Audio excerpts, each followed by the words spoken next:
Paul, you're up. Oh my goodness, Simon, thank you so much for your time. This has been incredible. I love your concepts of gamifying your life and pronoia. Where I want to go next is I feel like it's probably something that is easier said than done. You had this really powerful analogy on letting go and how if you don't let go of the things that aren't serving you, you end up letting go of the things that you want. And I find that for me right now, that's the current chapter I'm in.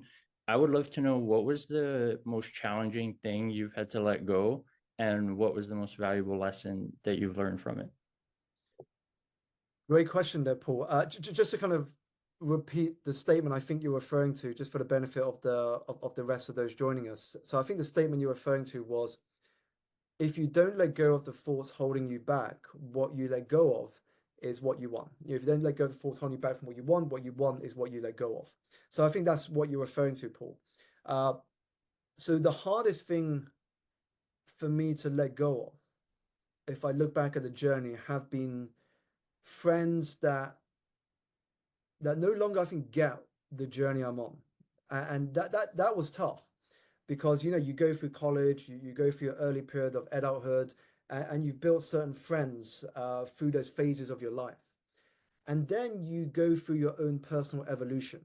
You go through your own personal development. You start your own business. You start to play a much bigger game. You start to play at a high level, and you begin to realize quite soon actually, and it is tough that not everyone is ready to evolve at the same pace and trajectory as you.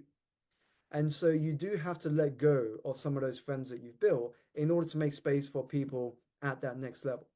Because the people at that next level are going to challenge you. They're going to support you and encourage you, but they're also going to challenge you to become better than who you are yesterday. And it's important. I mean, it sounds harsh, but I think in life, people are either giving you energy or they're draining you of energy.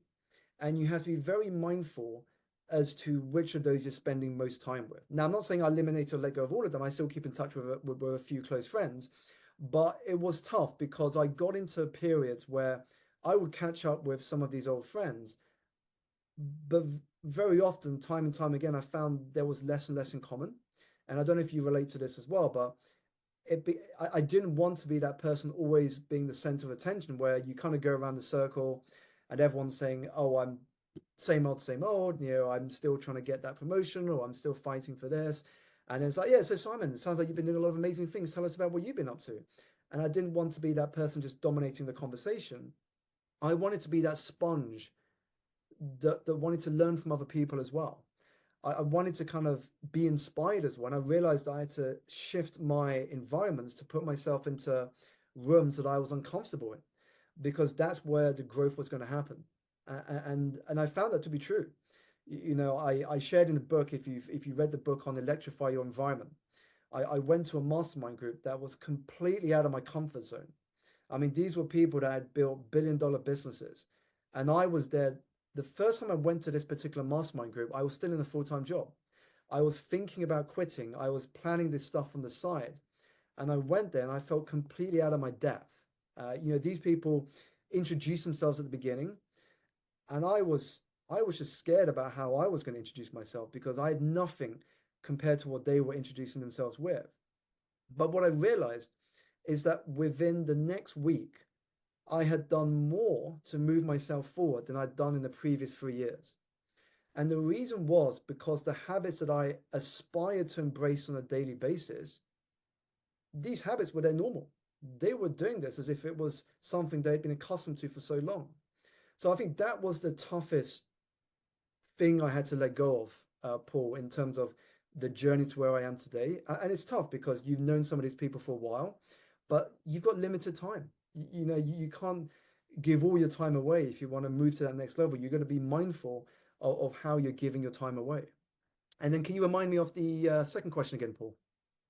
I think you kind of answered it. The second part was like, what was the most valuable lesson? But I think you answered it when you said that what you aspire to be is like the people that you're around, they're normal. So thank you so much. That was so impactful. Thank you so much, Paul.